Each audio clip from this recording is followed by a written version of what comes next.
இன்றைக்கி Sunday special எங்கள் வீட்டில் சுட சுட இட்லி,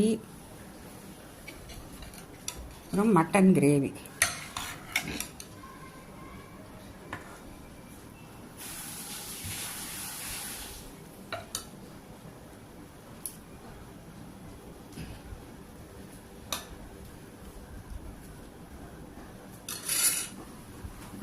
அப்புறம் காடை முட்டை வாங்கிட்டு வந்து வேக வச்சுருக்கேன். பாயில்டு எக் மாதிரி டீ வச்சுருக்கேன். காடை முட்டை அவ்வளோதாங்க இன்றைக்கி எங்கள் வீட்டு சண்டே ஸ்பெஷல். உங்கள் வீட்டில் என்னன்னு சொல்லி எனக்கு கமெண்ட் பாக்ஸில் போடுங்க ஃப்ரெண்ட்ஸ்.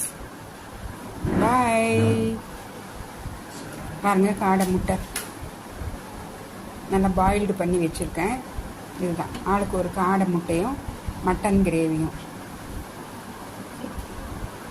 இந்த வீடியோ பிடிச்சிருக்குன்னு நினைக்கிறேன். பிடிச்சிருந்தா ஒரு லைக் பண்ணி கமெண்ட்ஸ் பண்ணுங்கள் ஃப்ரெண்ட்ஸ். நான் மறுபடியும் அடுத்த ஒரு இன்ட்ரெஸ்டிங்கான வீடியோவில் சந்திக்கிறேன்.